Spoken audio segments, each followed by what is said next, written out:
Alright, chat. Blue-black Sedgemoor Witch. Symmetry Sage received a buff in the most recent balanced patch. This was originally an 0-2 that gives something base power of 2 whenever you magecraft. Now it is an 0-3 that gives something base power of 3. This pairs very well with our other magecraft card here in Sedgemoor Witch that makes plenty of tokens for us to be able to scale up to 3 power.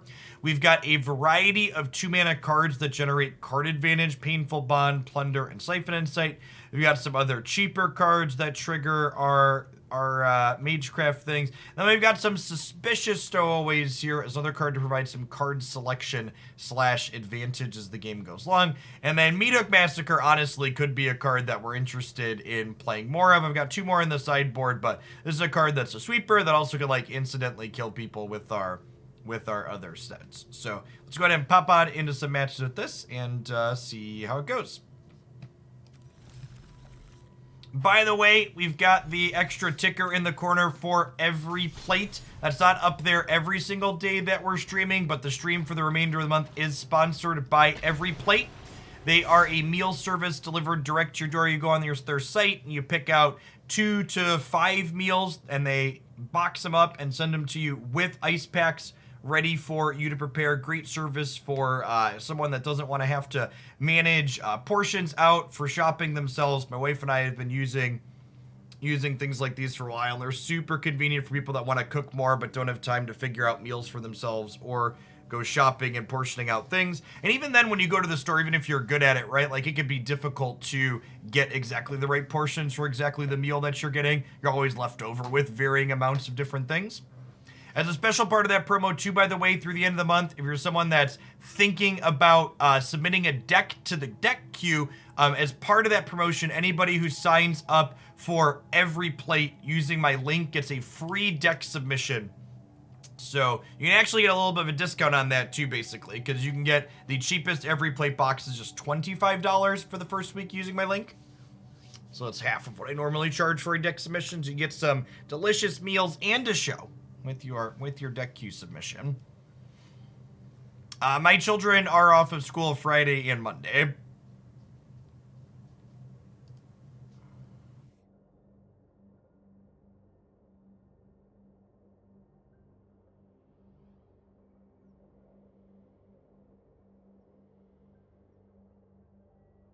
I will be here both Friday and Monday though.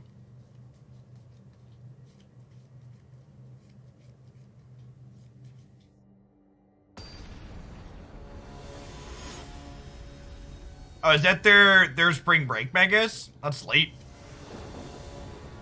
Most do spring break in March. At least around here.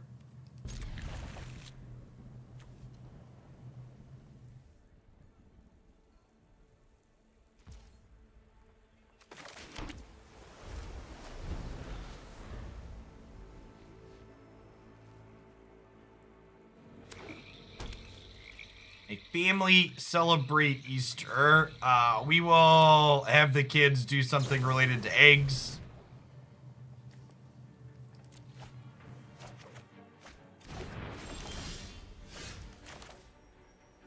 My family does not do organized religion.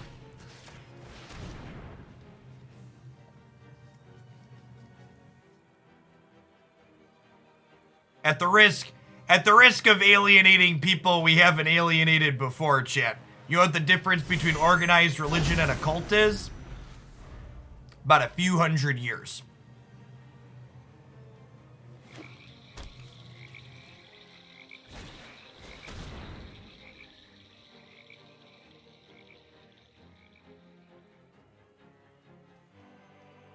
Yeah, I think I just discard 2 cards here, honestly.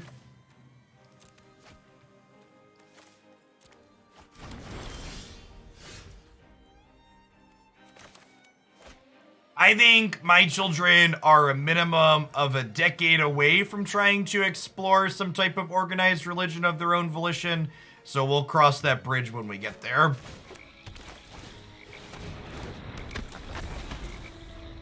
I've also talked about this before on Stream Chat, but for those that aren't familiar with my background, I was raised Catholic.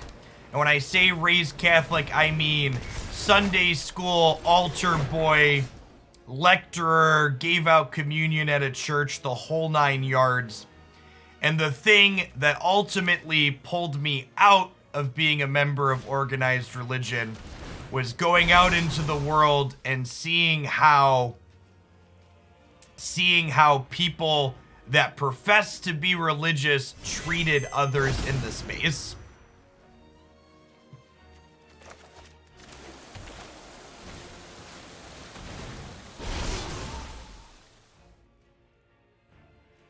And to be political, because most things are political in life, chat. This is menacing, so we can attack here. It is unfathomable to me how anybody who claims to be Christian can be a Republican, a conservative, or a right-leaning person. Because I'm very smart, chat. I listened in Sunday school and when I read the Bible. Jesus was a dirty, filthy socialist who believed in helping other people, according to all the writings.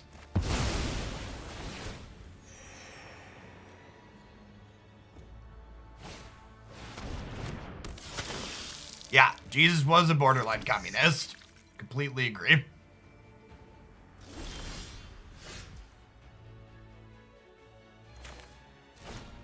As someone who's capable of reading comprehension and critical thought, all of that just never sat right with me. So as I moved out into the world and on my own, I moved away from all of that.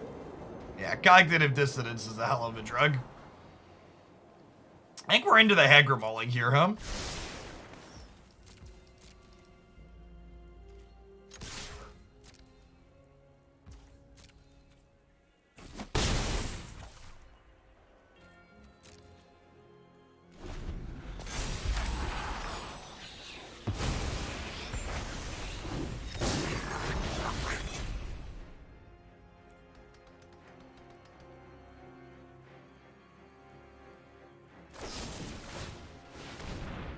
So we'll wait for them to pay the 3 life here on the ward, and then we'll go ahead and Fading Hope return Sedgemoor Witch to our hand.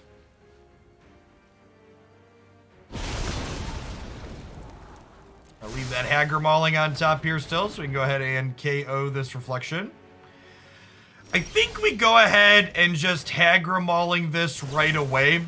It means the Sedgemoor Witch is in my hand exposed to a discard spell for a turn, but leaving reflection up has a lot of danger.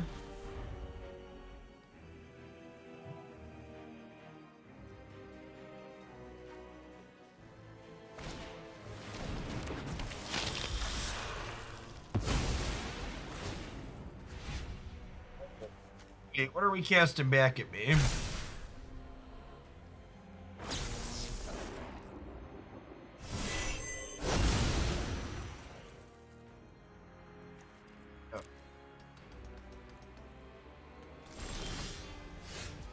The witch is in more danger in our hand, you're not wrong.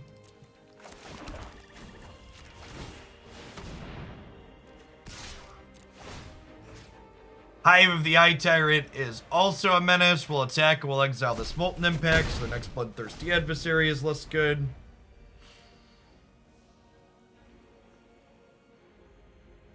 Also worth noting, the witch would have also died in play because they would have been able to Molten Impact it, although I guess they would have taken 3 life to do so.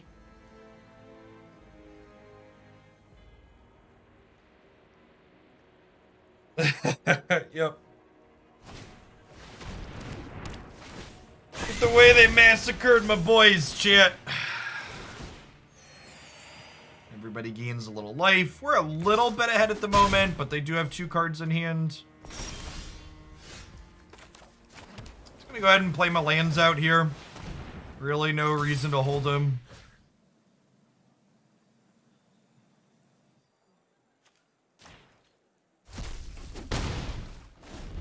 Our deck has a lot of 2-for-1s in it as well. In fact, people talking crap about my Siphon Insights. Siphon Insight's probably one of our best draws from this position, huh?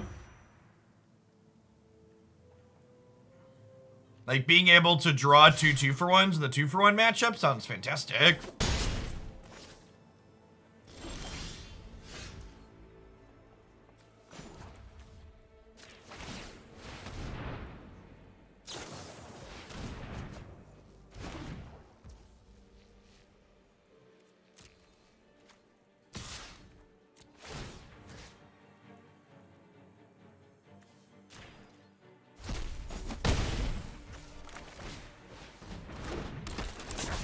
Yes, yeah, and Siphon Insight, like, puts them over here in a different hand.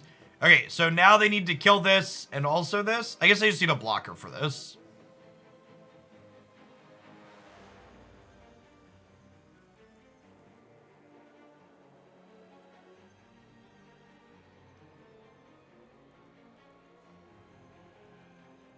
Hey, thanks to whoever used the Every Plate promo, by the way. Appreciate you checking out the sponsor and supporting my stuff.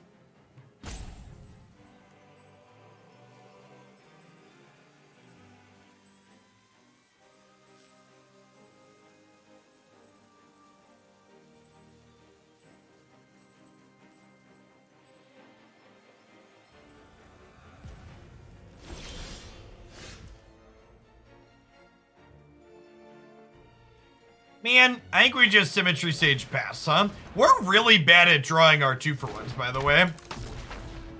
I guess we drew 2 Undercity Plunders, but we're like 18 cards into our deck, and we've drawn 0 Siphons and 0 Painful Bonds.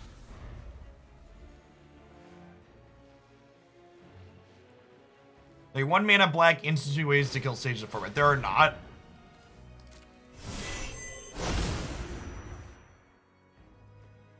The O3s are better than basic lands. Low bar, but accurate.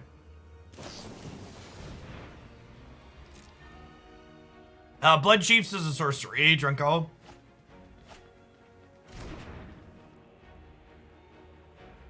This card being an O3 now makes it better against Meathook as well. Okay, so they're at 1. Any instant or sorcery is lethal.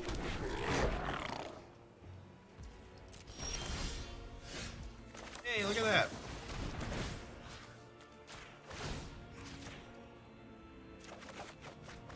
Why so symmetrical?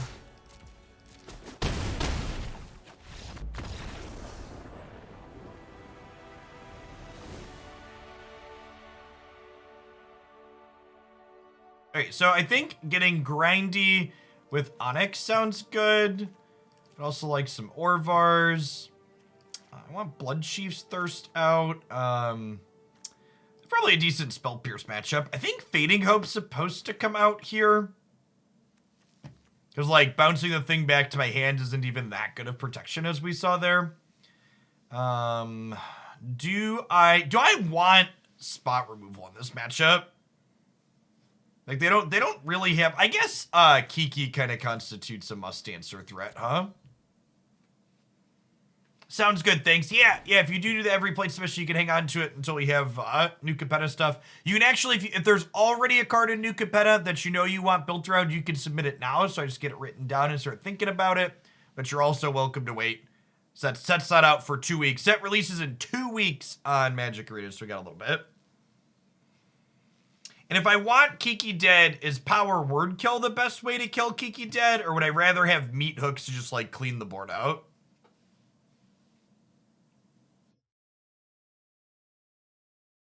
It could be right to just have a mix of the two as well.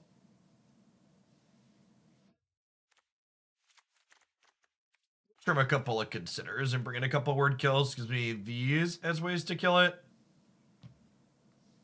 Hook is slow. Hook sticking around has a lot of value though. Power word kill tagging the creature lands is relevant. That's a big true. We also have like Siphon Insights to draw removal spells off of their deck as well as something to note. I believe the full spoiler goes up on Friday.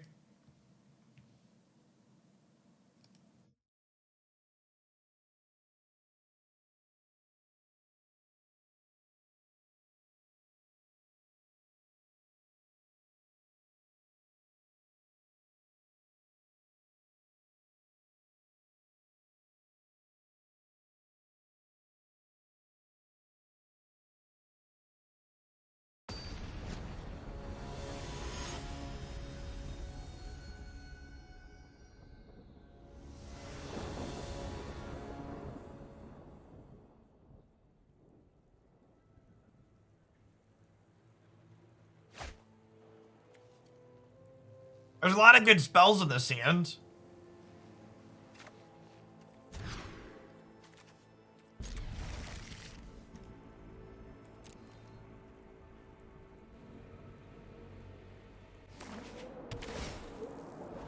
Straw lands, 5-head.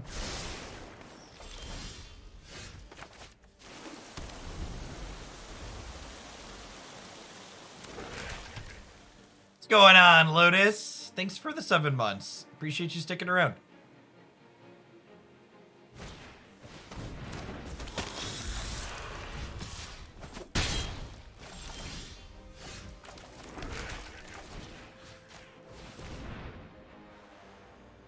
Mind Rot shall continue until morale improves.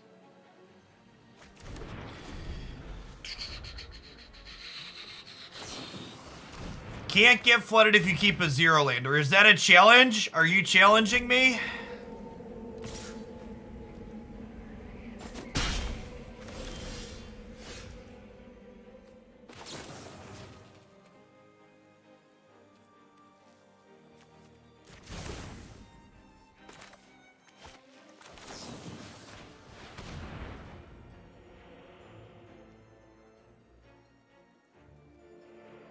Chat, have you ever been so incredibly unlucky you've mana screwed on 2 different decks simultaneously?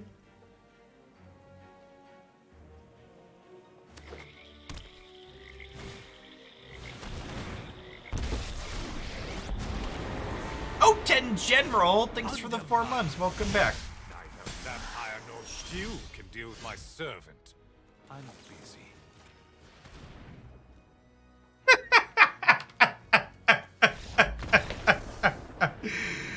Oh man, Magic's a low variance big brain game, chat. An intellectuals game, if you would. Real 5-head stuff.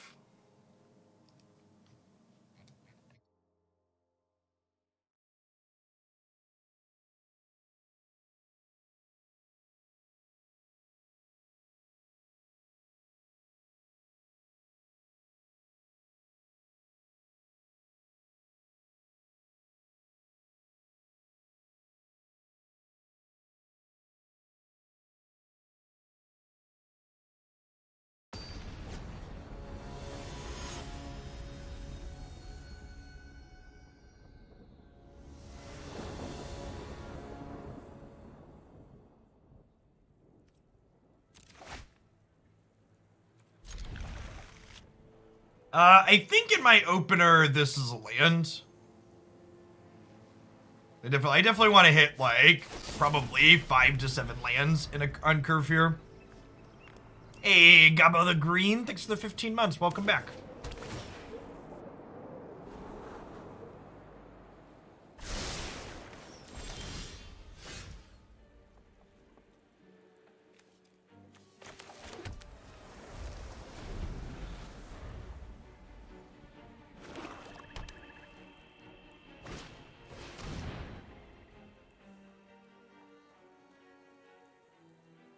I disagree with your assessment, Ween, so it's obviously why I took the line that I did. You're right that their deck technically had 1 less or 2 less lands in it, but that's a pretty marginal difference. And losing life when we cast our witches down the line in a matchup that's likely to be grindy and go long is a very real cost. So you're saying we should take a marginal statistical delta as opposed to a very tangible loss of life. I took the line that I did considering the stats that you did, and I disagree with your conclusion.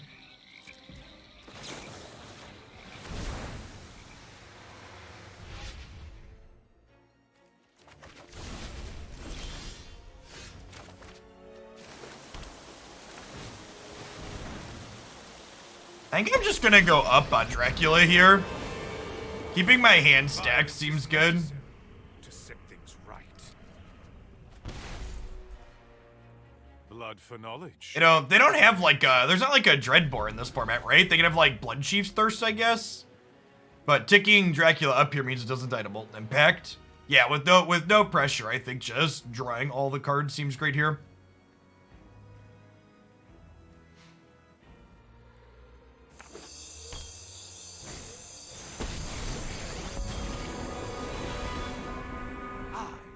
Vengeance, blood bloody and righteous.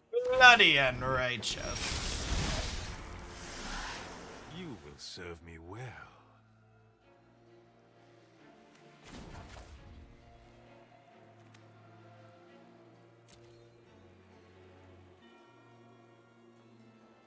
What if I just go land Meathook and then make a vampire? Because now that they have a sword in play, there's merit to having things out to pressure. I'm definitely playing a land. I think I just Meathook here and then go down.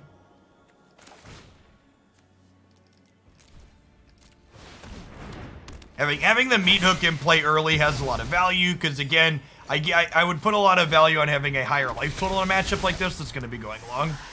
You fight for me now. I suppose the downside to this down tick is if they had a...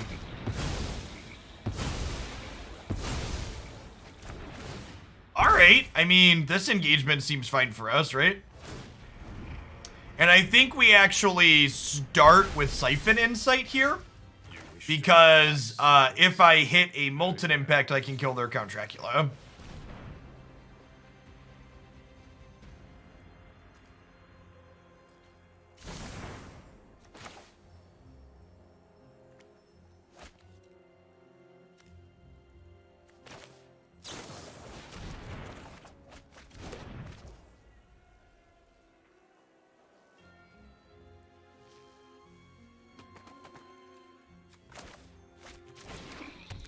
Their hand is full of cards at this point. Am I just supposed to get Symmetry Sage down? It kind of feels like a waste to not play a 2-mana spell this turn, though. I need to just play a 2-mana spell.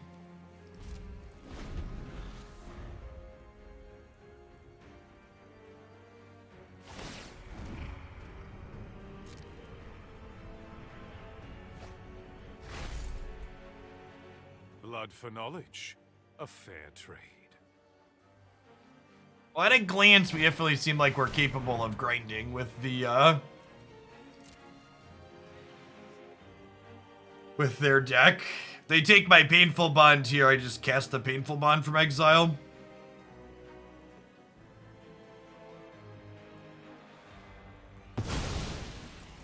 They're taking that one because it looks like the only 2-mana spell I can cast this turn.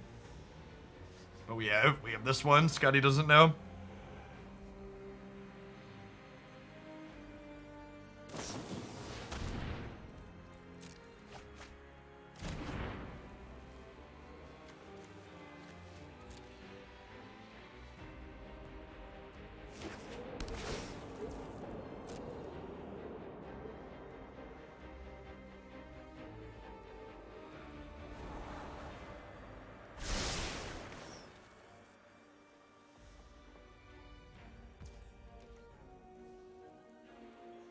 Why did I play Bond from hand instead of from exile? Because of stuff like this. Because of check for traps.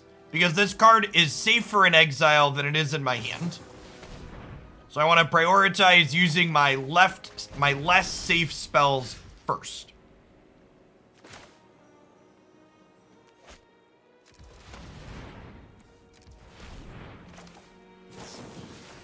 Molten Impact. It's not bad.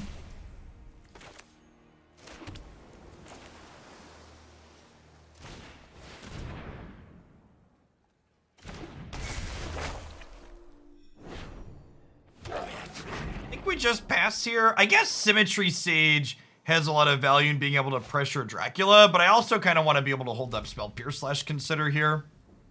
It's close.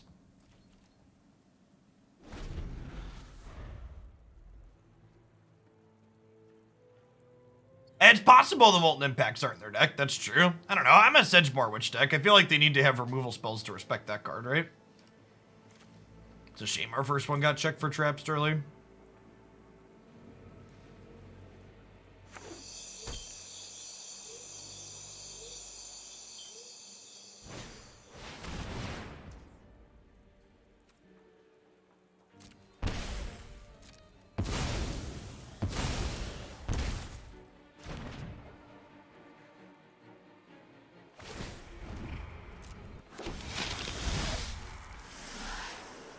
will serve me well.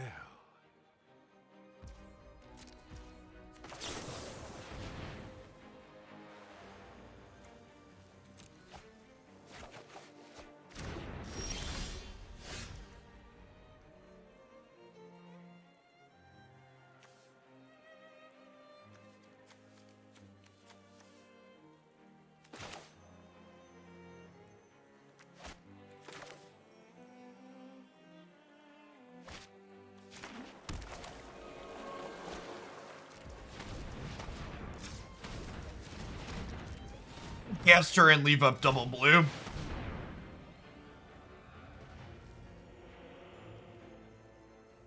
I can do this.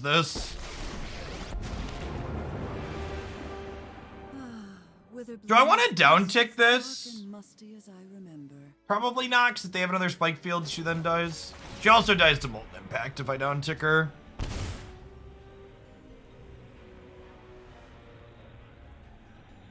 I think Siphon Insight might be better than Painful Bond here. It's close though.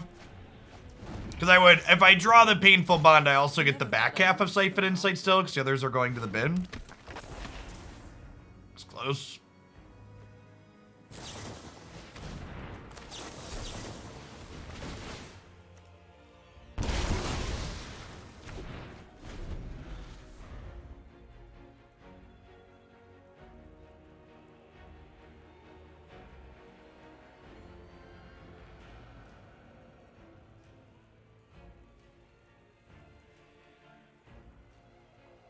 If they don't have a third Invoke to take my Onyx off the table, they're going to be in a pretty bad spot.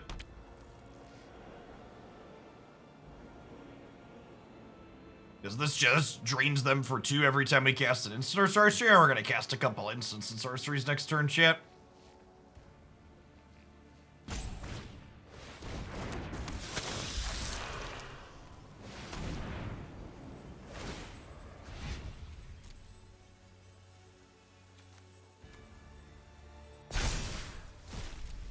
Oh, this is actually check for traps is a reason to put the Siphon Insight in my bin, right? Because if I put the Siphon Insight in my bin, it couldn't get checks for traps. They'd obviously get the other one out of my hand, but I'd be guaranteed to have a card advantage spell here. Worth noting.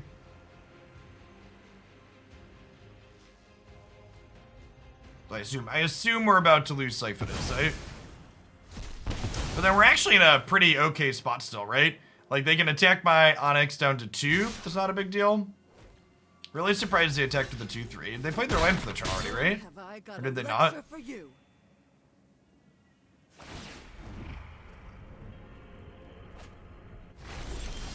Yeah, they did. Okay, so let's start with plussing this to see what we get. Hagra Mauling, not bad. Okay, so come on, there's got to be something useful. Undercity Plunder, see what we get.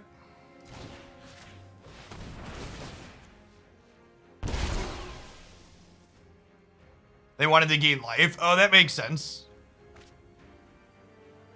I assume they're just gonna discard 2 cards here. Yeah. And then I'm gonna go ahead and go tapped land. We'll Hagra Mauling this. We'll power word kill this. We'll attack their Soaring for lethal.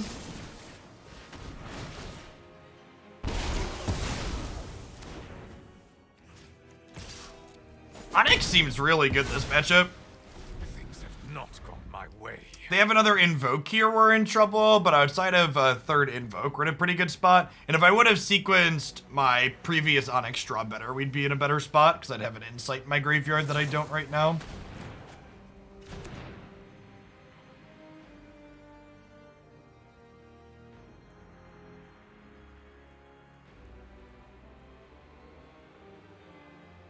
Attack, Soaring, Meathook. No, I think I want to keep the Symmetry Sage in play.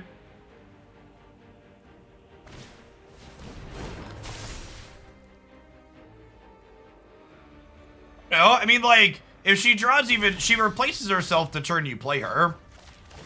And if she sticks around for an extra turn, she, like, accrues a lot of advantage, right?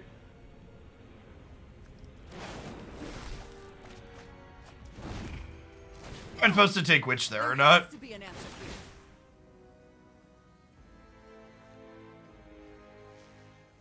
here. Yeah, and not to mention all of these drain triggers, right? She's drained a lot of life this game.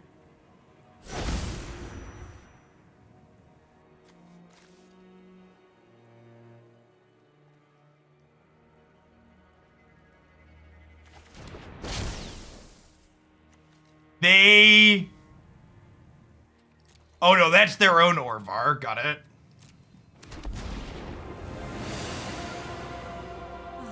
New job, new life, new opportunities.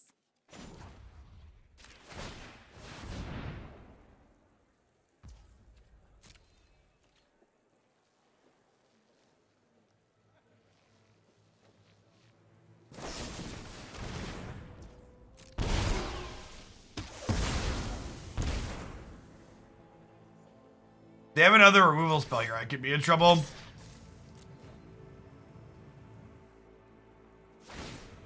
The face is the place? No, they're draining us every time they cast an instant sorcery. The face is definitely not the place. Now I think we're gonna get got by the fact that God, Orvar. Man, honestly, if they have Orvars in their deck, I might cut the Undercity Plunders for oh, this is game 3. I thought this was game 2. Alright, yeah, I think we've died. No, that was not our Orvar. That is a Orvar they're playing that they actually can't cast, because this format's just that inbred.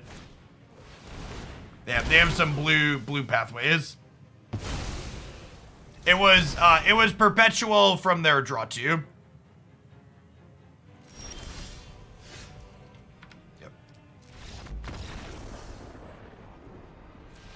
And Crossroads. And that's one of those games where if this is an open deck list event, like you're playing an event on MTG Melee or a real big tournament, we win that game every time, I think, because I don't have Plunders in my deck if I know they have Orvars in their sideboard. But sometimes you're just gonna get got when you play in the ladder. That's part of playing.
See, it's pretty good.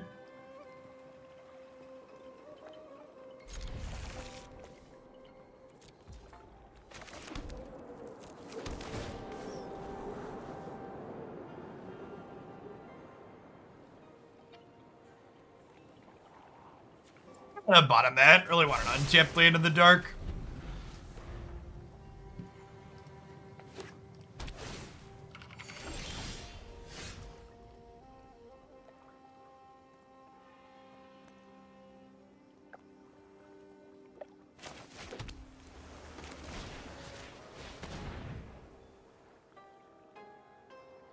It isn't tough.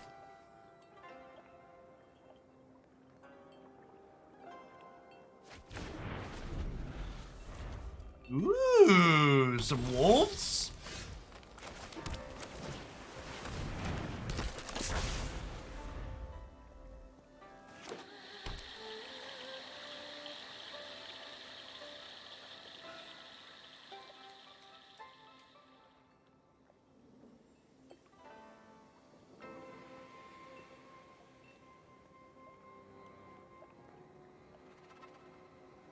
So, and I've talked about this before on stream, Orvar, in my opinion, is a card that I consider to be a red herring of an imbalanced format.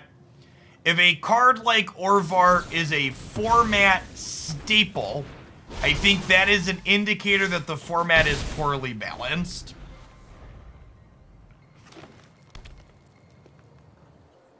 It's a safety valve style card that when that card is seeing regular play, it means that something is wrong. It's like when, yeah, it's like a main deck Rest in Peace or Leyline of the Void. You're like, well, these are Magic cards that exist, but these cards seeing play in main decks should mean like, hey, something's not right here.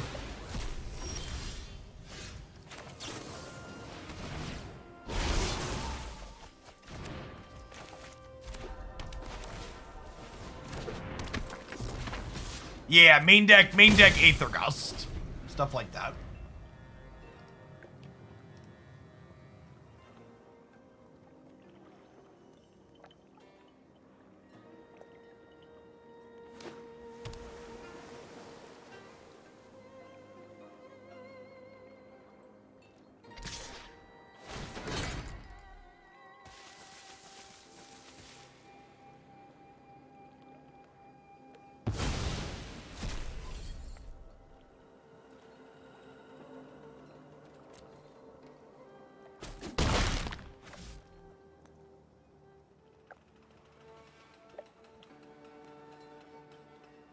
Yeah, that's another strong indicator. Orvar seeing play in non-blue decks, especially, is one of those like, well...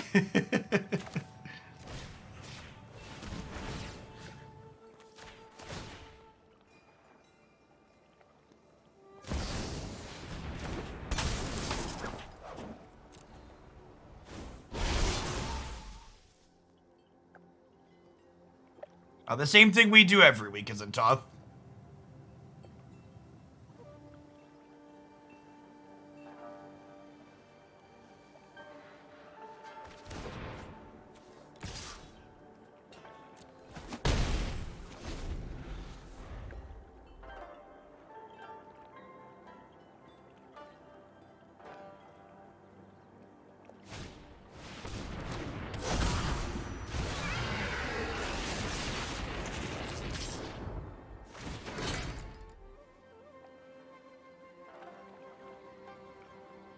The Hoaglandia Open Series is on hiatus indefinitely.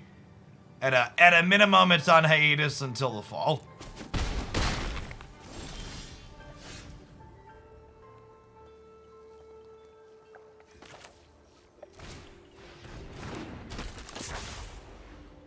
So if I attack with everything here, and they double block this, I get to give 2 things, 3 attack, so I hit them for 8. So it doesn't quite seem worthwhile yet, so I think I just pass here.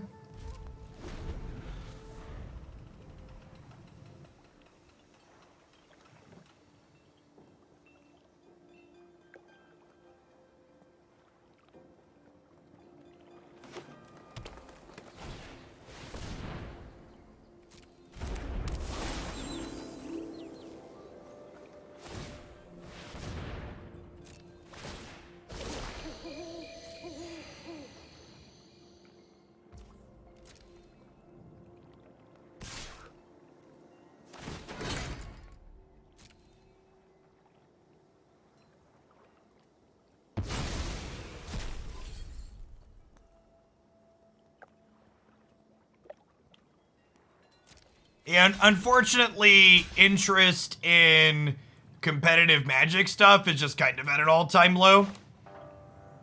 Our last 3 or 4 Hoaglandia tournaments were just like the lowest viewership the series ever had over the course of the 2 years we were running events. And it takes both an incredible amount of time and money to put those tournaments together, so if they're not pulling in numbers, it's just not worth doing.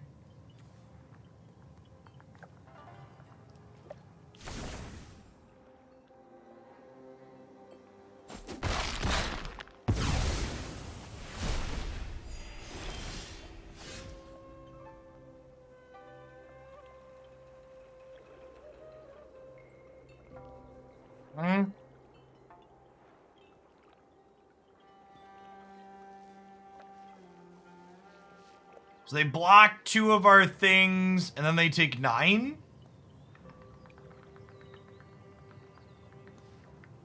I'm gonna pass the turn.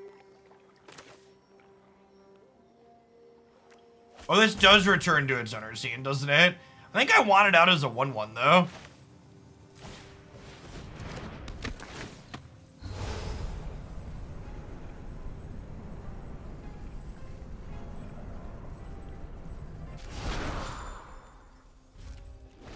And then we'll Siphon Insight and end a turn to make a token. And then next turn we can consider plus flash back Siphon Insight in order to make a bunch of 3 attack things and go wide to kill them.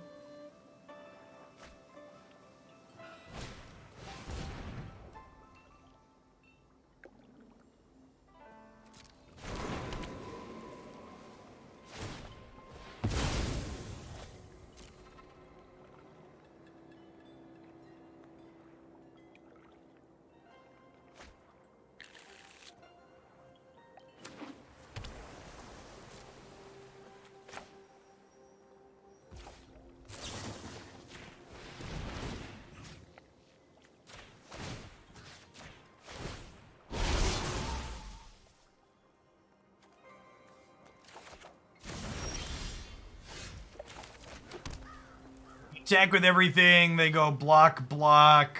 We make everything they don't block have 3 attack and they die.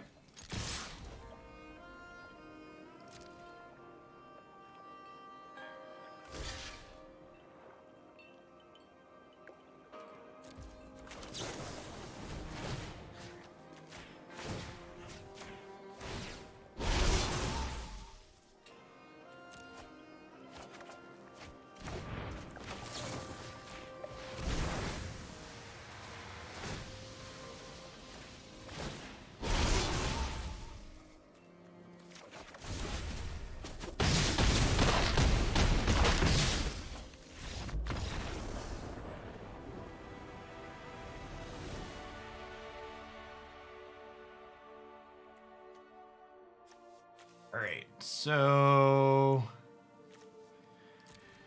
their threats are actually pretty scary for us, huh? The spot removal I put in this deck is largely power word kill, and they have a bunch of dragons. Professor Onyx seems okay. Meathook Massacre, they're not really killing a lot of our stuff, and their stuff is large. I wonder if this is a Spell Pierce matchup.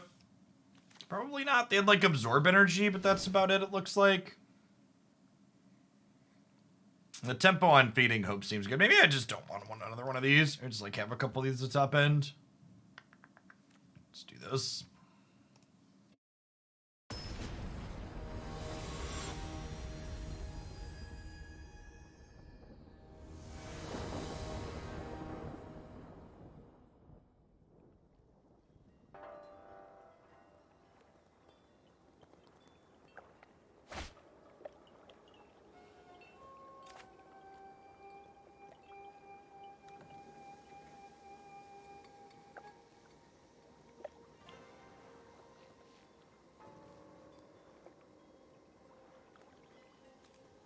Yeah, this looks fine.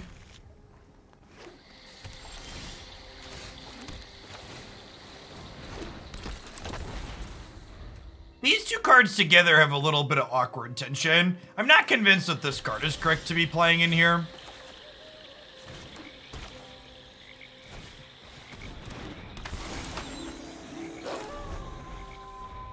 Yeah, there just aren't a lot of dragons in the format 10 general. And the decks I want spot removal against are like mono green. So like I know we're currently playing against like a green-blue dragons brew. So like it seems like we want that style of effect, but in general I don't think that effect is super necessary in this format.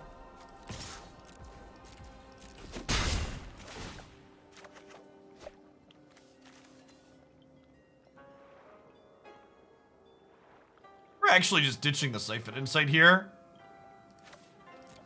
I think with all of these threats, like, the tempo from these Fading Hopes is going to be really good.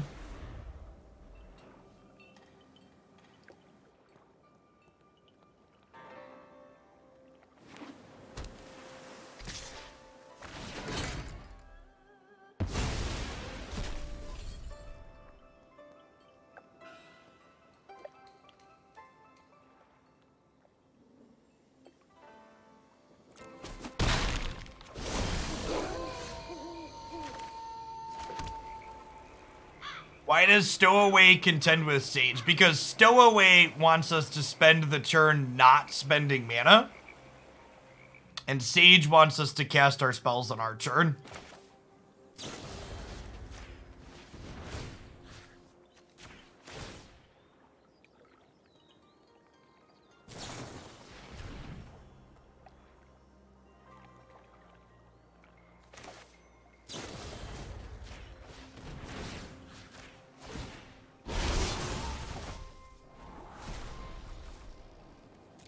It doesn't really matter how I scry here, because Test of Talents is about to shuffle our deck.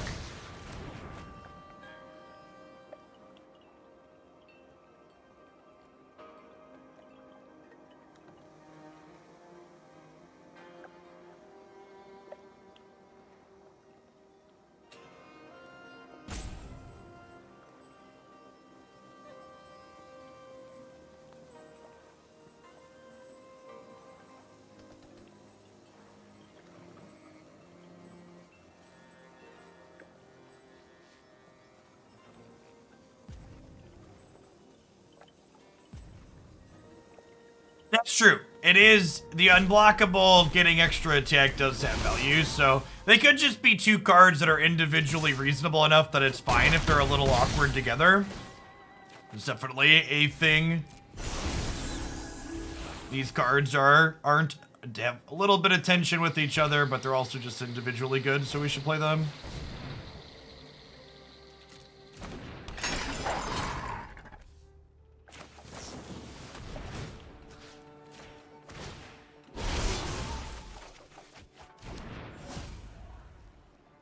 Okay, so this is sick. The Consider plus the 5th land means they get to turn 2 things into 3 attack next turn, so they should be dead even if they have a counterspell here, right?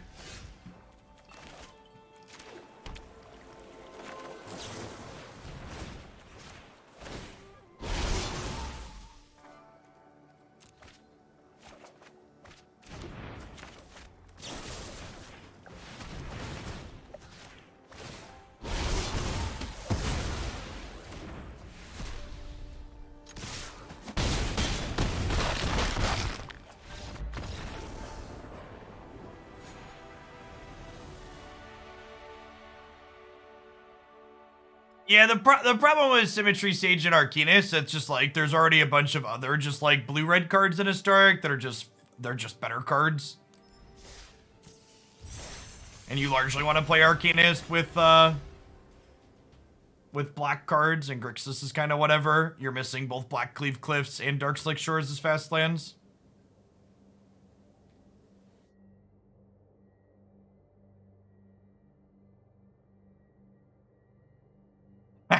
Nice, Breadboxer. I made the incredible mistake of finally taking the bait and responding to one of Crashy's many threads complaining about matchmaking last night.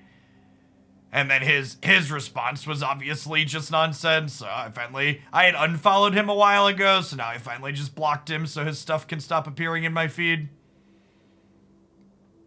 He's such a salty little monster.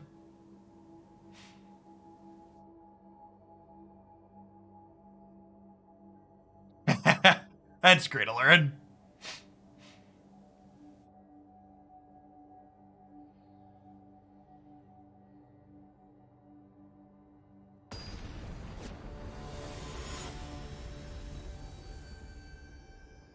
Yeah, so Crashy, and for people that don't play Pokemon Unite, the person I'm talking about is someone who finds playing Pokemon Unite super miserable, but his content kind of exploded when the game first came out. So he likes the idea of making content. He likes the idea of making content as a job, but he doesn't like the content that he makes that's actually popular. So he feels trapped and is just super miserable all the time.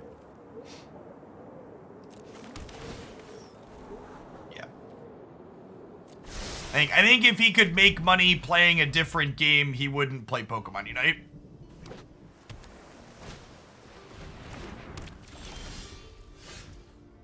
Yeah, I'm talking about Crashy.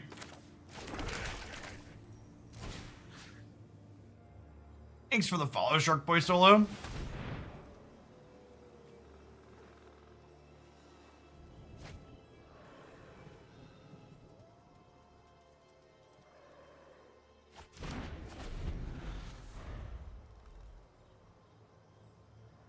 Is this the same opponent? I don't know. I wasn't paying attention to the name.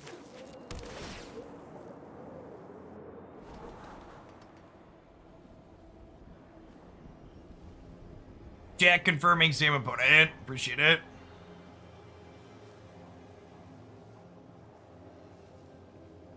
And for what it's worth, I can kind of empathize with his position, and like that's why I made a point to like expand my content range despite it costing me money to do so.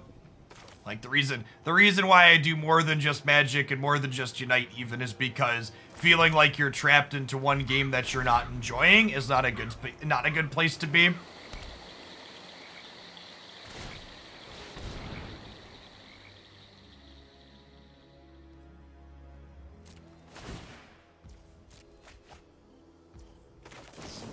I don't ever intend to play games on stream again that I'm not enjoying.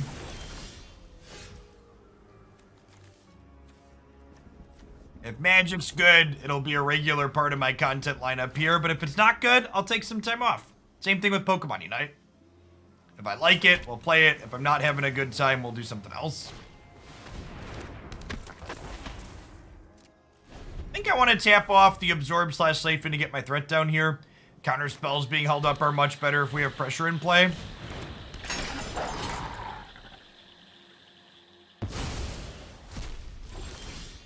That's not really limited to a World of Warcraft thing, Epic. That's just kind of a Twitch thing.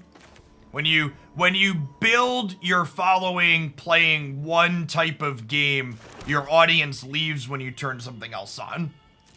And again, I don't even fault people for that. Like, I'm sure there's plenty of people that are here right now that turn the stream off as soon as I play a different game. You should watch the stuff that you enjoy. How my sub count? How has my expansion affected my sub count? I currently have. What do we have right now? I currently have 1,459 concurrent subscribers. During my peak here on Twitch, I averaged about 2,500 concurrent subscribers a month. But it's also worth noting that sub count went down from that 2,500 average before I diversified even, because Magic is kind of having a natural decline here on Twitch. No, that was after that even, Jumos. The pink beard was like back during the Moto days. I'm talking about like 2019 during the peak of Magic Arena on the platform.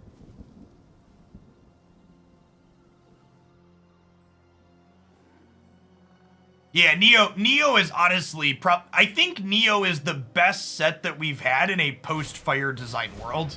No joke. I just let this resolve in Bloodchief's Thirster Rape. Yeah, I agree, Ting. I also just, like, have more fun doing a lot of stuff. It's like, if I'm being honest, like, we did the one day last week that was all Unite because I was on the front page. And while I had fun for most of it, I kind of miss not doing other things in the mix in between as well.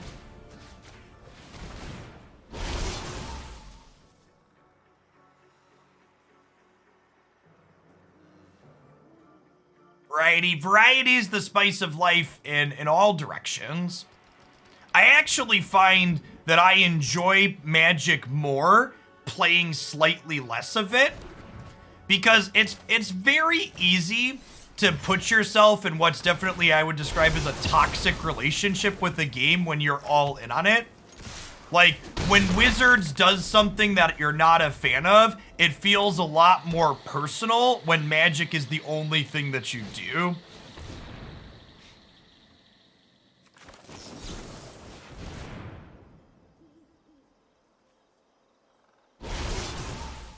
Well, for what it's worthwhile, Banana, it's not really a new Eternal format so much as like a Pioneer placeholder we're going to get.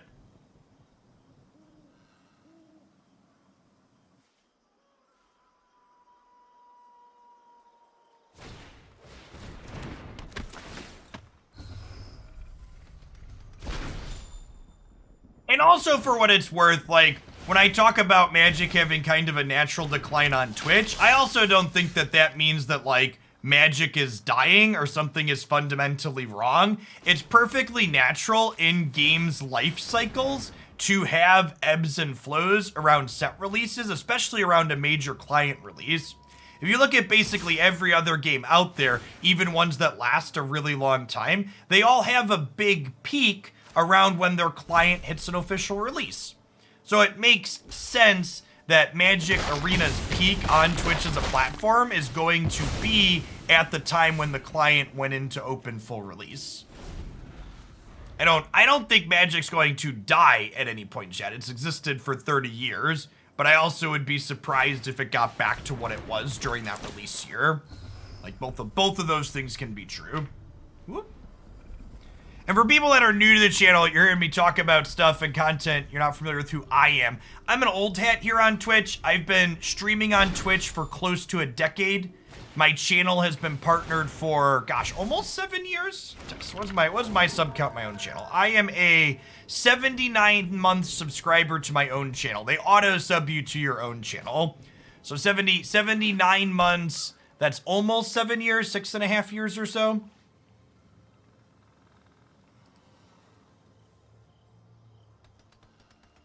I was streaming a long time before that. And I've been doing content as a full-time job since early 2018, so almost 4 years now.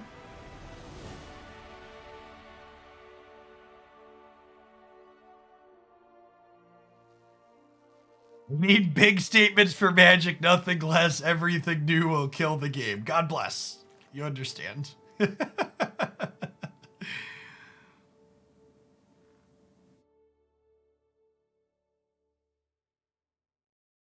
Twitch, now, I called myself an old hat on Twitch. Day 9 is like the Twitch streamer OG. He like helped come up with the Twitch sub revenue model. Like he's one of the OGs. And he's excellent at what he does. He's been around so long for a reason, is successful for a reason.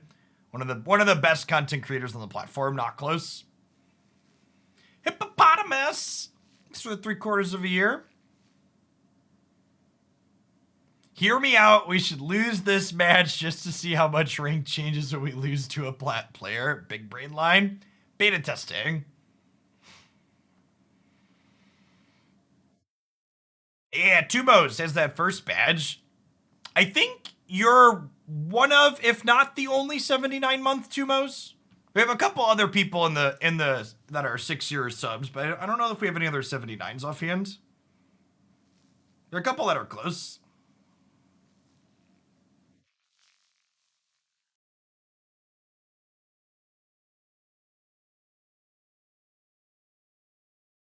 Positive. Thanks for the 2 years. Howdy, howdy. This is how we boarded last time, right? We just cut the meat hooks and brought the onyxes in. I think this is fine. Yeah, I can see a list of who has the first badges. So I think there's 25 people that get first badges on a partnered channel. And I think out of those 25, like 5 or 6 are still subscribed currently. But also, not everybody that has a first badge was subscribed concurrently through the entire time my channel was partnered.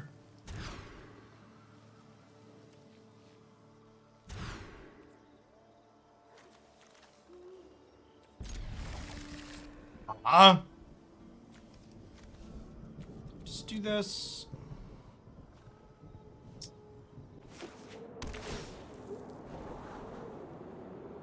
Yeah, the first badge system was something that was added to Twitch not long ago. And it's a way to encourage people to subscribe for the first time to newer partnered / affiliated streamers, basically.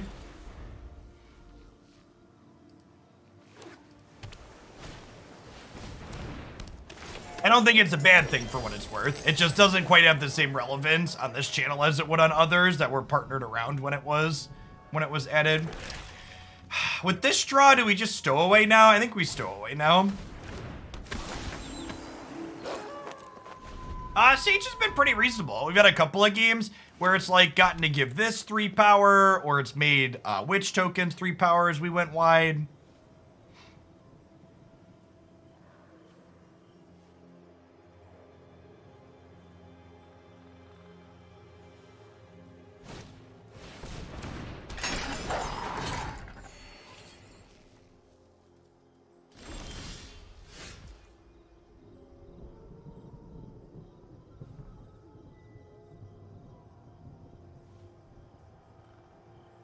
Okay, so we consider. So if I hit the untapped land here, I get to Undercity Plunder and crack them for 6. Nice. Okay.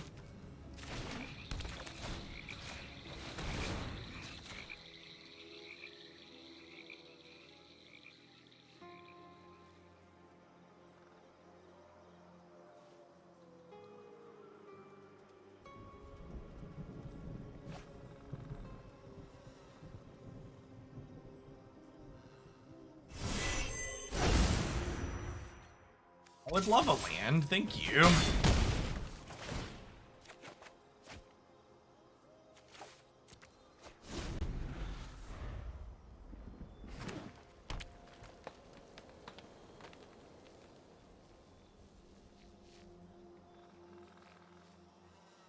I forget how much Lantern we actually played. I don't think we played that much. Never do limited. I do cube draft when it comes up, Smearl. But I'm not a huge fan of the lower powered formats that limited tends to be in Magic on average. I like doing more powerful stuff. That's true, it's a blue land too, which is convenient for our colors.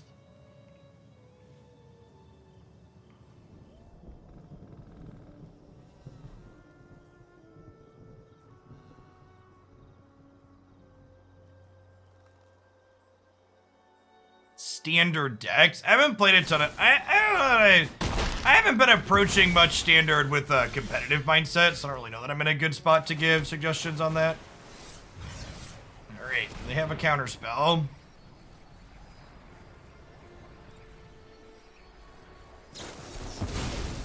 They do.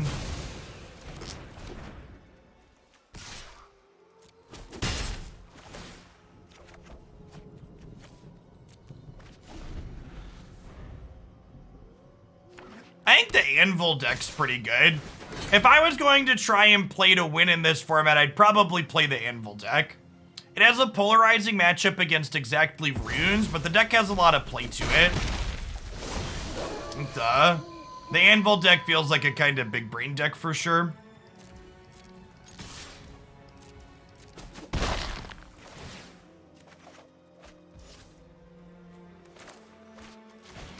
I think the Anvil deck gives you a lot of room to outplay people, which is a good place to be for a tournament if you think you're a good player.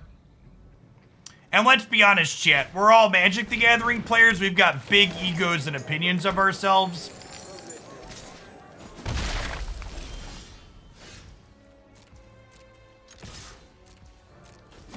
When I win a game of Magic, chat, it's because I'm brilliant. When I lose a game of Magic, it's because I'm incredibly unlucky.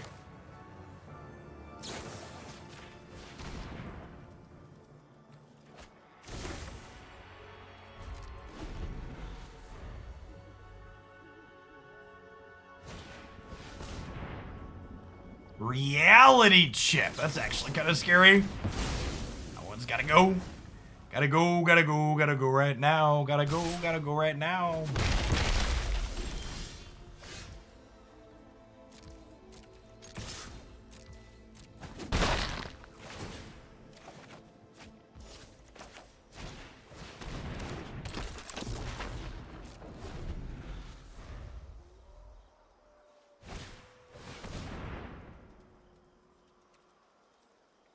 That's kind of unfortunate. I'm gonna lose my Siphon Insight here.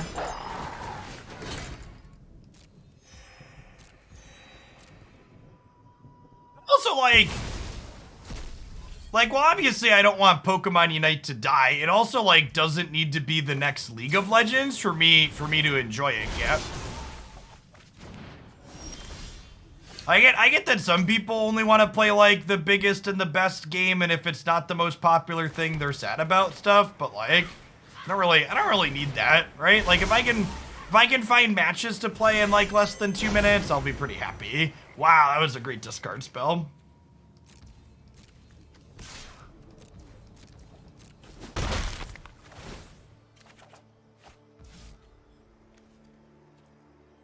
Hey, nice. Hope you have fun, Spirtle.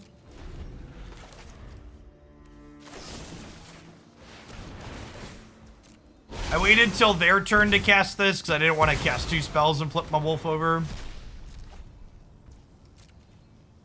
Yeah, no joke. That Undercity Plunder. I guess Professor Onyx would have dealt with Coma. We cast their copy of Absorb Energy to make our Suspicious Stowaway cheaper.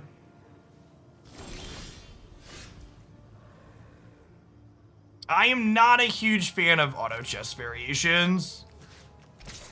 I have a hard time playing games super casually, and playing auto chess games well requires an incredible amount of memorization. I feel playing auto chess games optimally feels like I'm doing homework. I have impeccable study habits.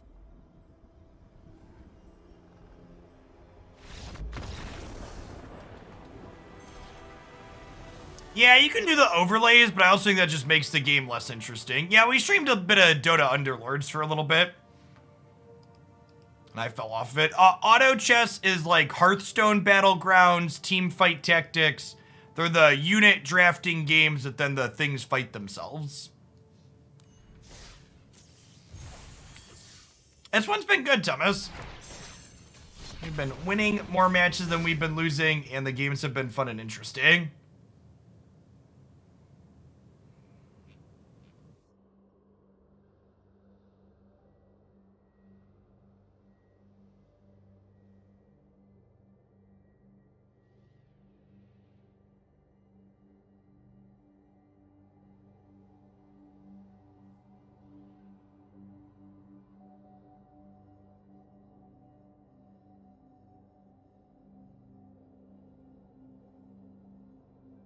Storybook book Brawl is that considered an auto battler? It probably is, but it's also turning into an NFT game, so you should delete Storybook Brawl if you play it.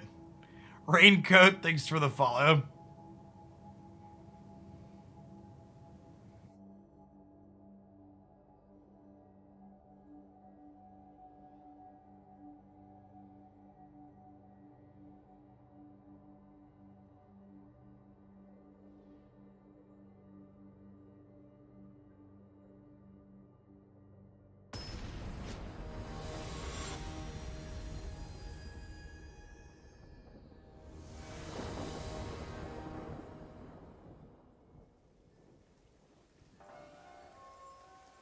Is that silver?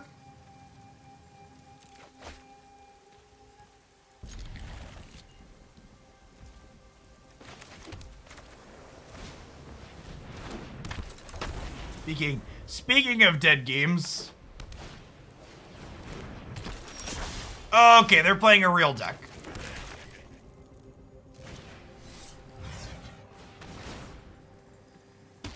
I don't mind what rank we're playing against if they're playing. Like, I just feel bad and it's not super interesting when you like queue into someone and they're a lower rank and they're not like when your deck's just like a higher quality than theirs is. Yeah, it feels bad when there's like someone playing with starter cards, right? 'Cause like I play Magic, like I don't really care about my rank. I just want to like play meaningful, interesting games. And like when my deck's just full of like rares and their deck is like free rares and commons and uncommons, the games just tend to be less interesting. I don't think Smurfs are a thing on here. Can people afford a Smurf on Arena? Yeah, exactly.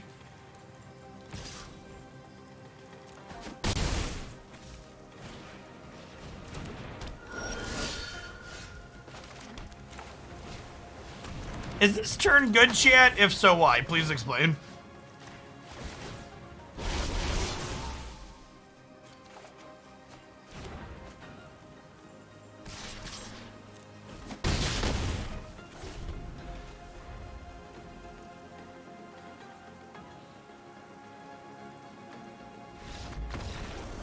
Yeah, a lot of the people that do multiple arena accounts do it for like challenge stuff though, right, Marty? Like, they do like beginner to master styles things, basically. Yeah, or get like free drafts and limited stuff. All right, so I think in this creature matchup, we obviously want all of our Doom Blades, and I think Siphon Insight and Plunder are probably cards that come out. Maybe we trim the Stowaways, actually. I think I want to leave some Siphon Insights in, because not only can these draw threats off of our opponent's deck, but they also are just 2 spells for these, which is important, I think. Let's try this.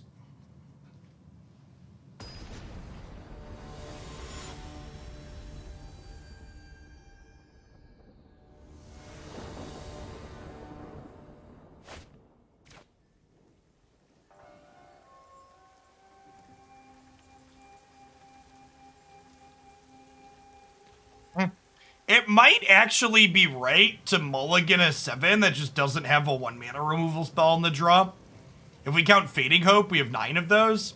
I don't know, it's close. I'm gonna keep this, but I think there's a chance this could be a mulligan. If they just like play Thalion too, we kind of just die.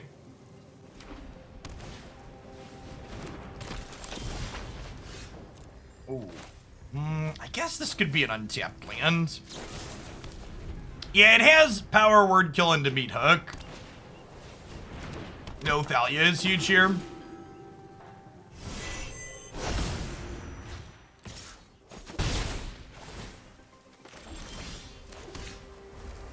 You know, no Thalia means this keeps probably fine. We're gonna power word kill the innate this turn, because we can Meathook the Evangel.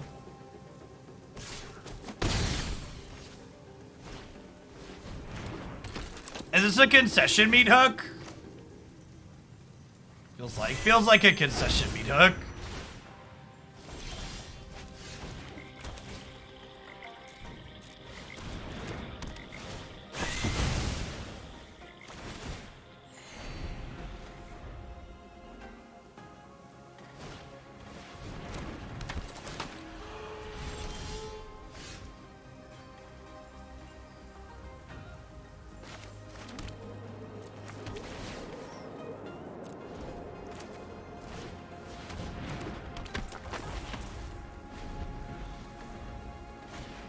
Are there non-concession Meathooks? Asking the real questions.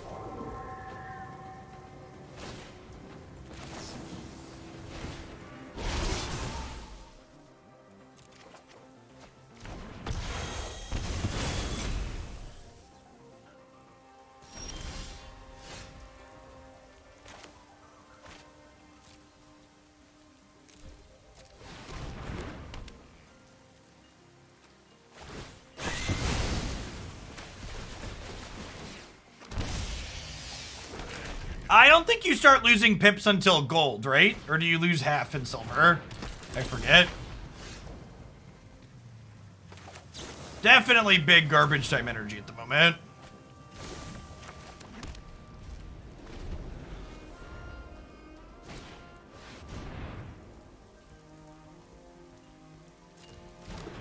Okay, so if I kill this in response, it never exiles my thing, right? Is how this works? If I recall correctly. Magic the Gathering, chat. Magic the Gathering.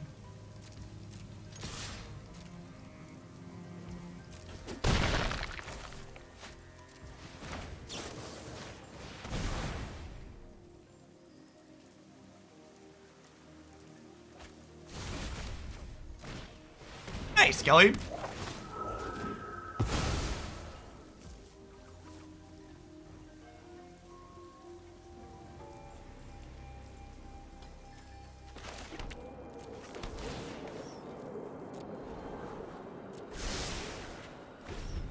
Alright, close this game out relatively quick at least.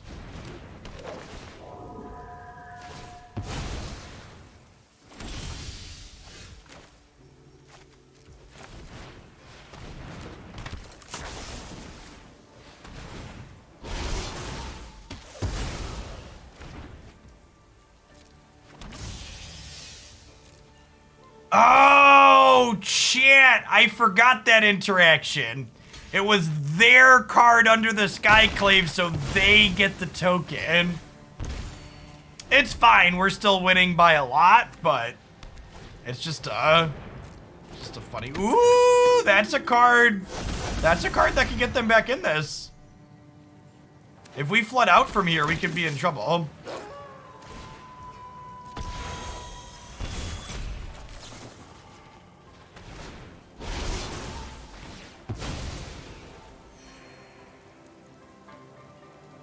Leave Sedgemoor alone!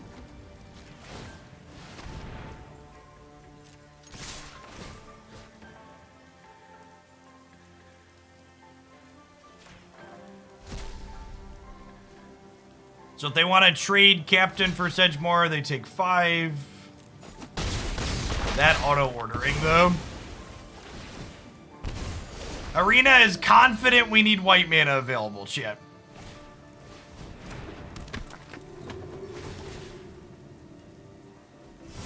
They have drawn a lot of spells, but they're dead still, right? Because if my creatures die, they take 1 because this card is stupid.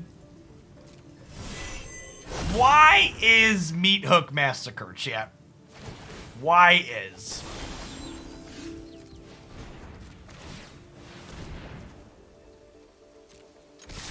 The world may never know.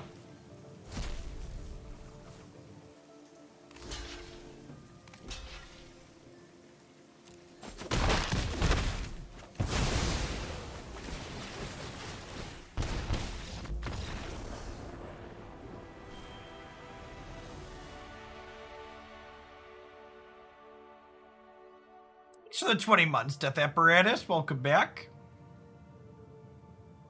Appreciate it.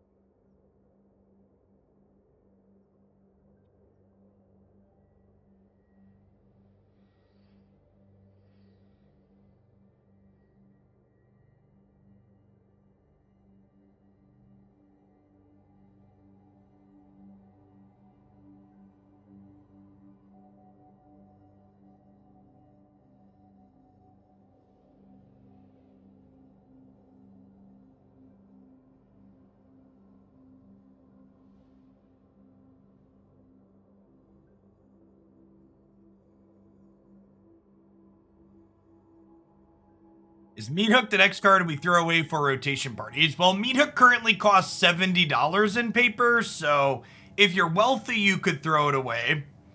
But I would probably sell it and buy yourself a nice meal. Pegasus, thank you for the 15 months. Welcome back.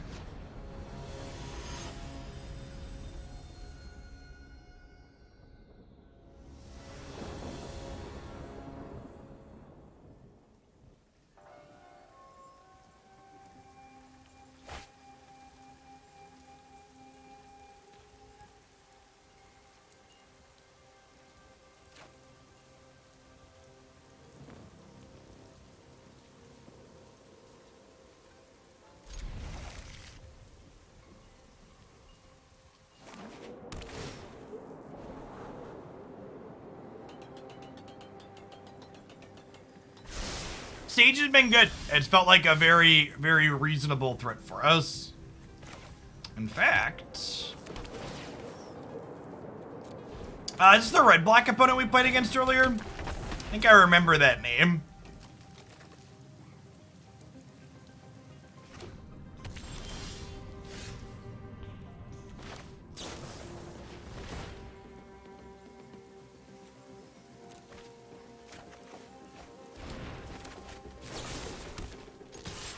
I'm a big fan of the Digimon TCG, but not on Bandai's handling of its initial release. Game players and being unsatisfied with the company that makes their game. Name a more iconic duo, chat. I'll wait.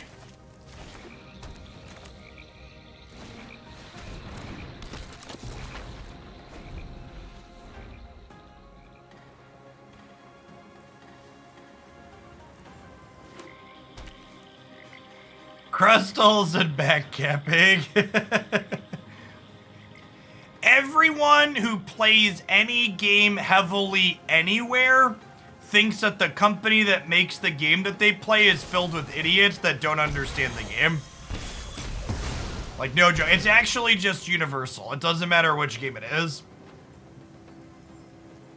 The only people that can possibly understand are the gamers themselves.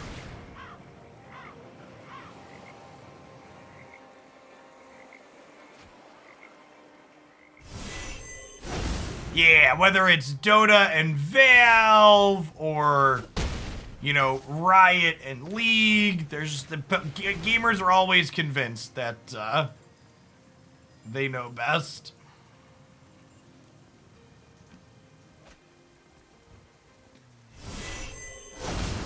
I think Supergiant is great. I guess I should clarify that that style of attitude is generally most prevalent inside of competitive games.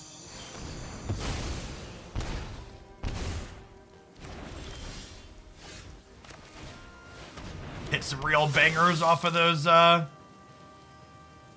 Supergiant makes Bastion and Hades and Transistor.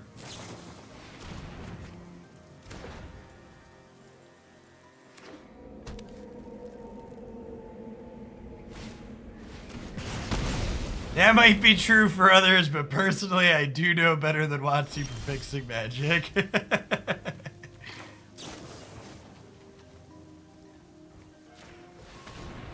Yeah, line goes up is really good, Link B. Super quality stuff for sure. Alright, so I cast this first one at sorcery speed in case we hit a sorcery speed discard spell. Yeah, I'm gonna cut the our discard spells for the post-board games. Because this opponent Orvar'd us earlier. And I'd prefer not to be Orvar'd again. And I'm gonna elect to not give them a card out of my deck, so I'm gonna discard 2 here.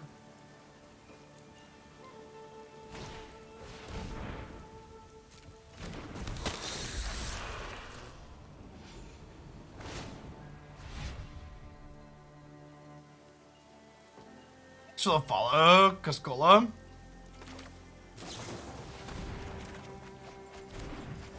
And they're choosing to draw 2 rather than make us discard, which I think is smart.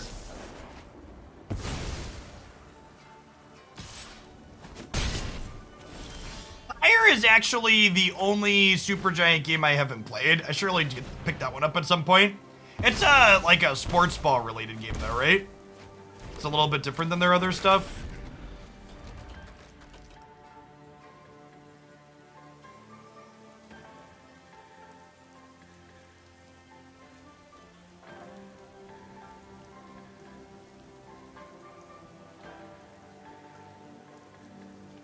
This might be make a vampire, play a stowaway, try and kill them. They are at 5 here.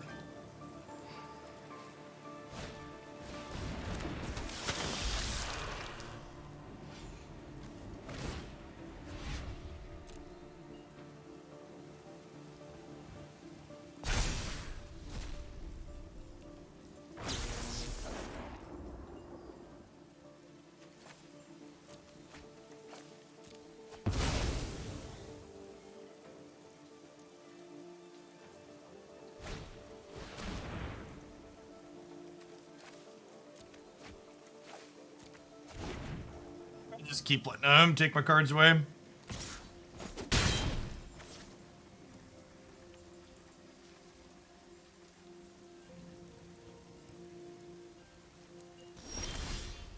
There is nothing left in the Undercity, chat. It has all been plundered. Out of my way. I just you deal with this annoyance. Alchemy is a very red-black heavy format for sure. Both of these effects, Painful Bond and Undercity Plunder, are super pushed. Connoisseur, also very, very common.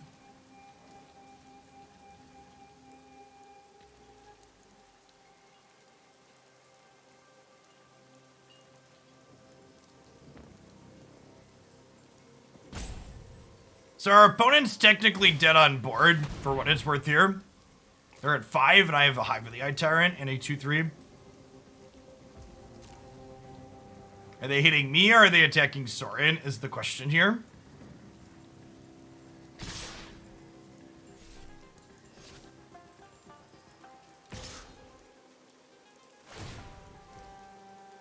They're going to target one of our Siphon Insights, and we'll cast it in response.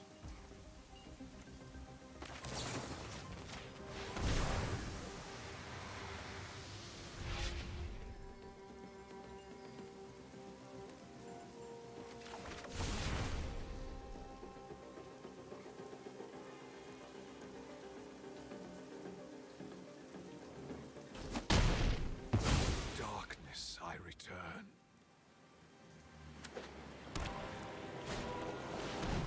Okay, so they're dead. Just Molten Impact.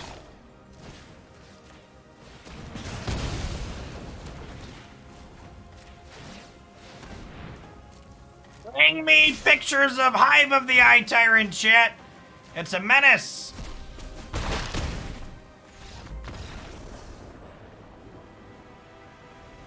The Anvil decks just have too many important synergy cards in them to be able to play.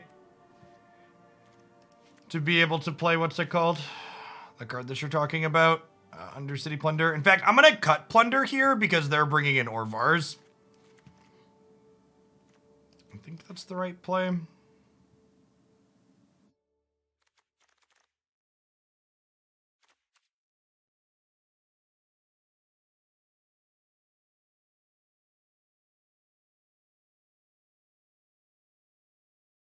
Yeah, random cards from the opponent's decks are also worse in your synergy deck as well.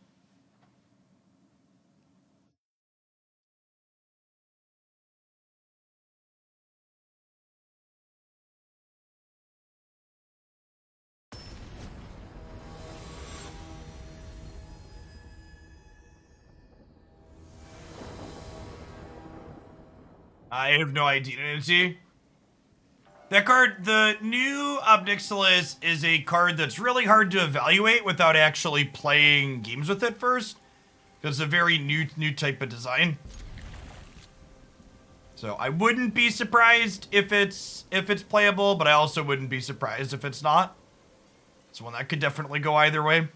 And I will refrain judgment on until I get to actually play with it first. It's literally free to just say, let's wait and see, chat. Waiting to see is my favorite. It's the best.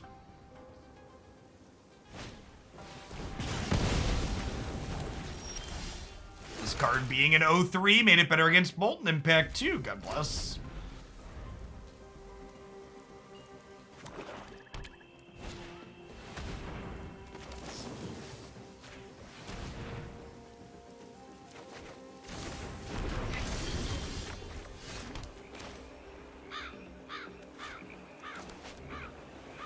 I chill here, right? Because if I pass, I can play Witch with Hope Up or Witch with Consider Up next turn, and this turn I can just flashback Insight.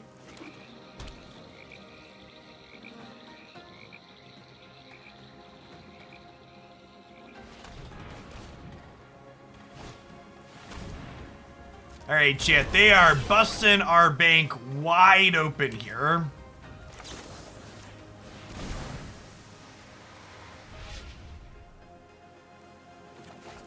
Like, look at this card, chat. It just, like, drew us Invoke Despair and Count Dracula. Who doesn't want to draw Count Dracula?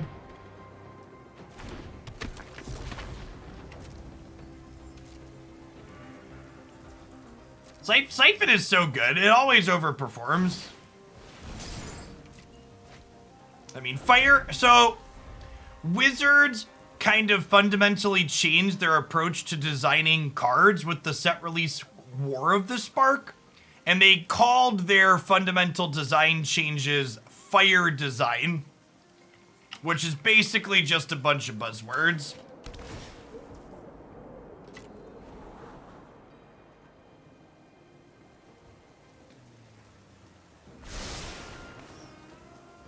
Do we consider at end of turn if they don't do anything to our Witch? Probably.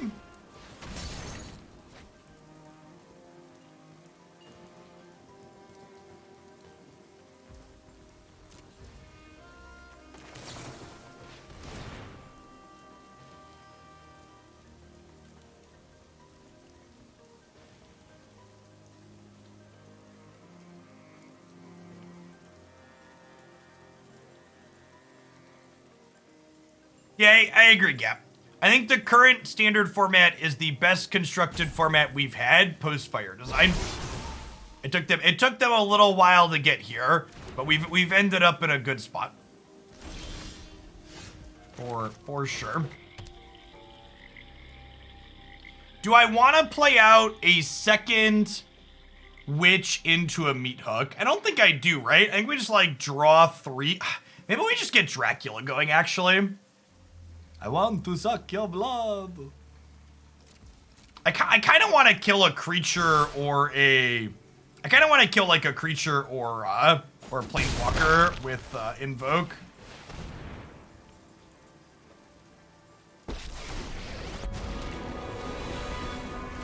Consider yourself fortunate. Nah, I don't really do the arena opens. If I want to gamble, I prefer to just go to the casino for the weekend. Innistrad is free.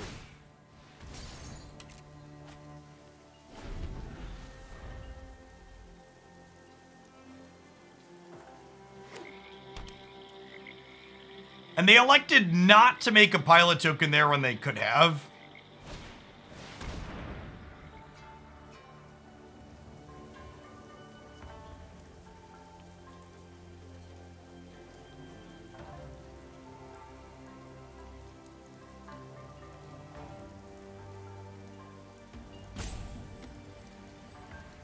Well, the state of Magic's not going to be the same for 5 months. Alchemy's going to get a new set release. There's plenty coming to Magic.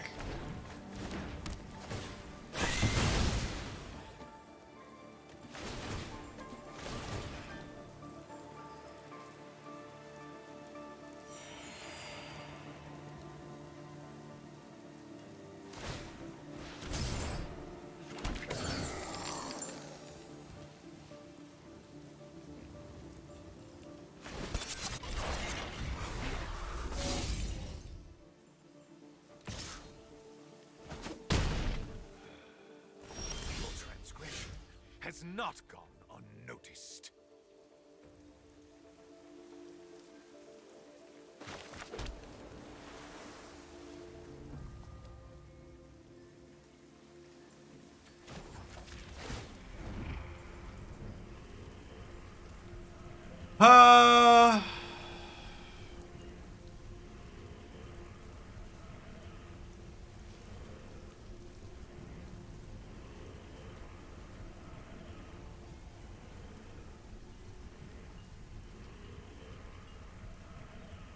I want to lose 4 life here.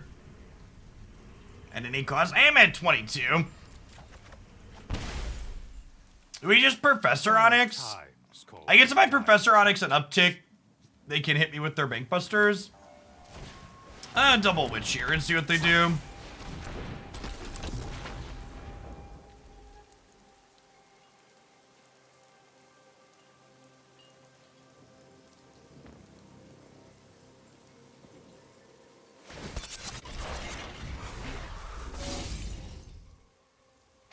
I'll let Dracula die here. What's one more grudge?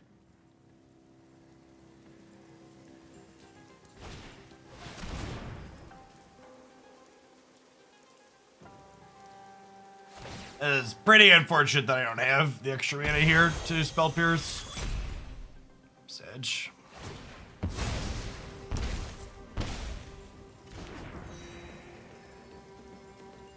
Oh, I guess they have the treasure token anyways, but it would still save my creature. Time to get a pest token.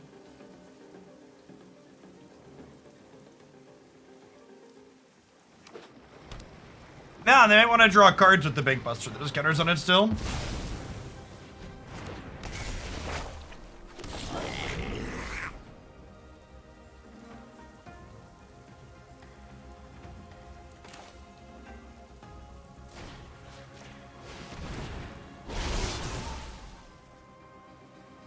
I'll lose a creature and the Fable, and we'll draw a card.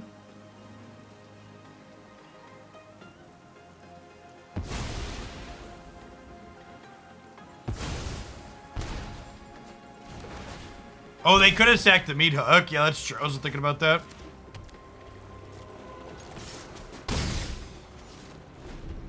Now they want the Meathook to drain me out. Honestly, probably smart. Definitely jumping with a pest token, given the option here.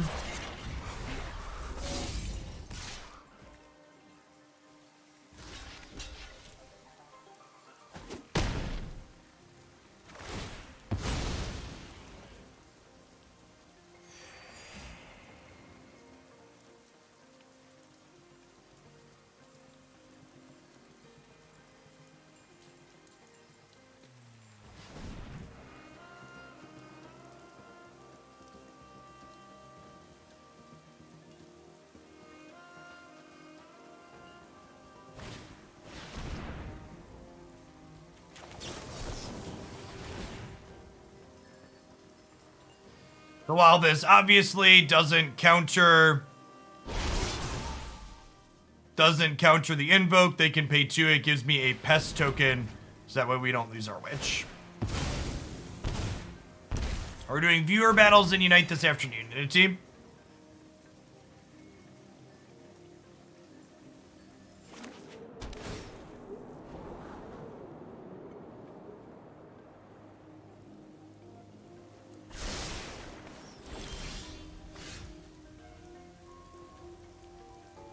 That's a pretty good draw.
Playing my Siphon Insight here to get a pest token means they can technically fire up their Hive of the Eye Tyrant and exile it before I can flash it back, but it is what it is.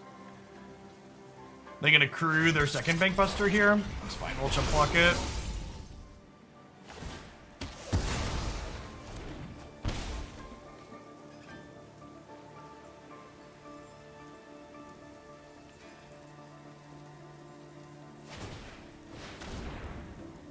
They're Den of the Bugbearing. That's interesting.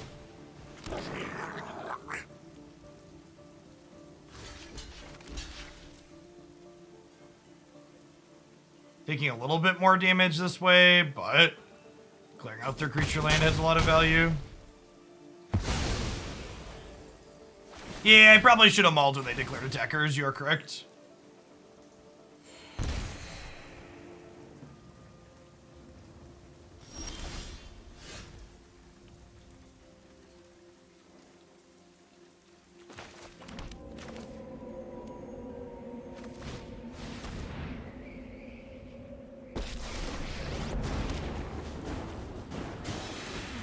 New job, new life, new opportunities.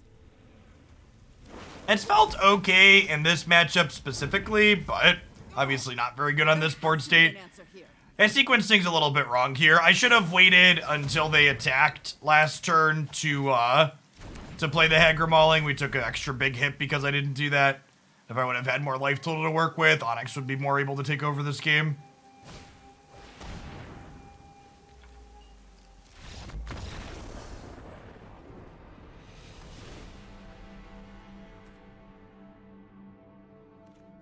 Had some sequencing mistakes that game.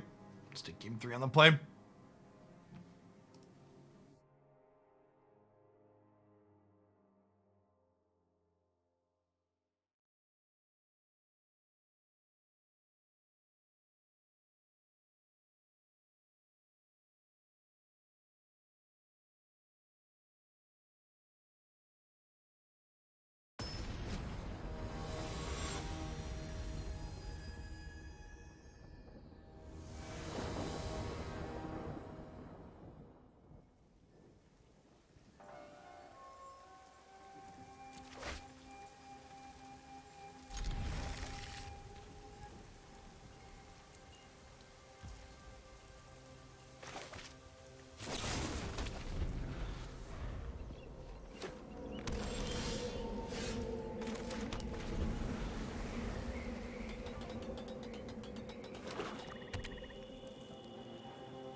Our hand's not great here, but the opponent's deck is full of discard spells, so your hand doesn't really get better by mulliganing, so you just kind of keep whatever and then hope the top of your deck is reasonable.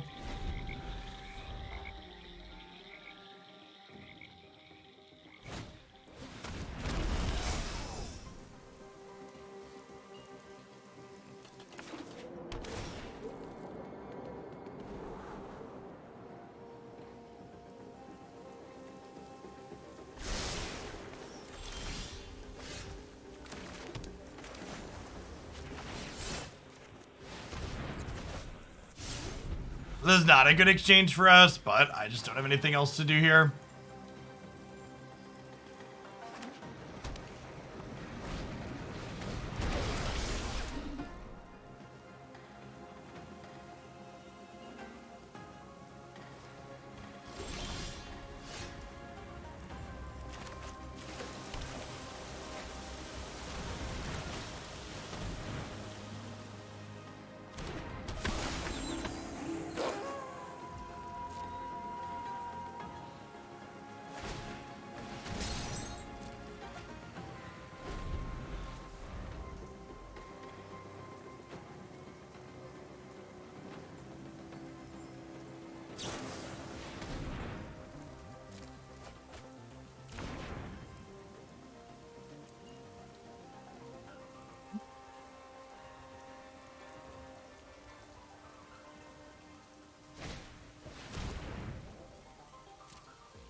I'm supposed to just pass there to flip Stowaway. Their deck's also pretty good at flipping Stowaway back, though, so it's probably not good.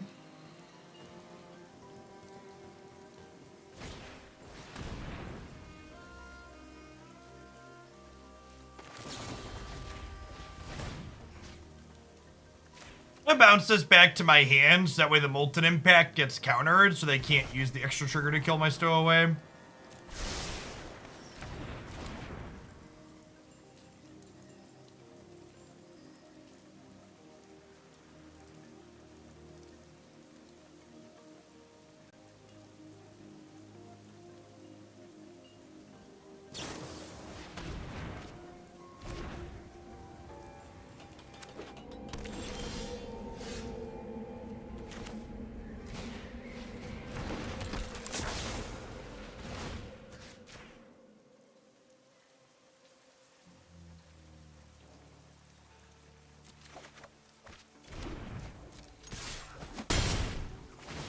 Make this Meathook into a land. I feel extra bad when they discard this next turn. I'm playing out this Sage into a possible Meathook here because it gives me the ability to peel a land and then play Professor Onyx next turn if they Meathook me.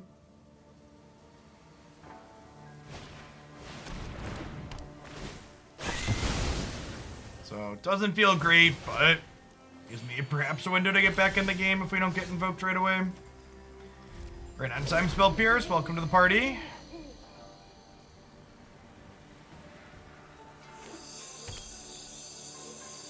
The Spell Pierces really haven't felt particularly good.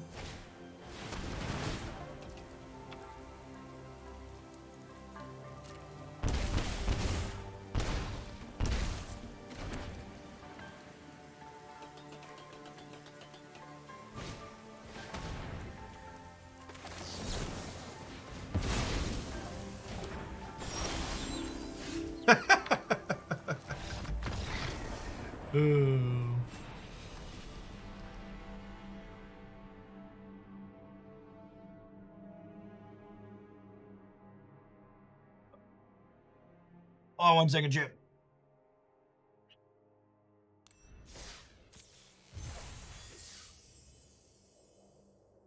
Cool. So overall, this felt kind of okay. I don't know. It just feels, it feels kind of bad to not be all of the non-red black mid-range decks feel like you're kind of just putting yourself at a disadvantage in this format. Molten Impact is just so good. And perhaps, honestly, maybe the change you make to this deck to be able to grind better is looking at the mana base. We could probably afford to play more black lands. Maybe we just cut these Suspicious Stowaways and you just play 4 Invokes. You just, like, can't beat them, might as well grind with them. It's kind of what it feels like. This probably makes the deck better. It definitely makes it better into specifically the red-black matchup, right?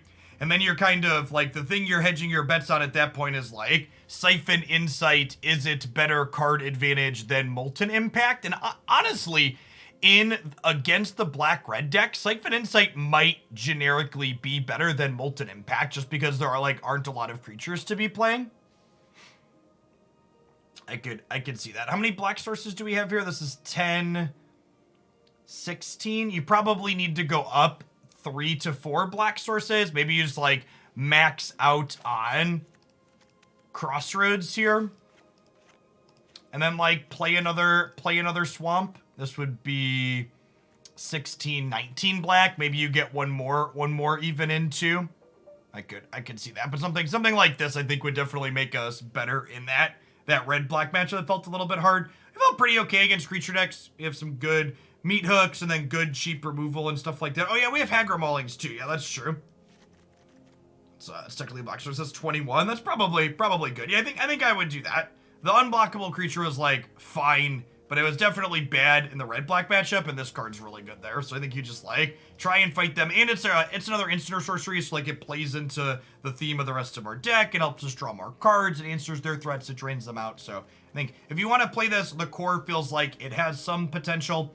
Sedgemoor Witch and this were both reasonably powerful cards on their own, and then Invoke the Despair gives us better top end to kind of fix that matchup that felt hard.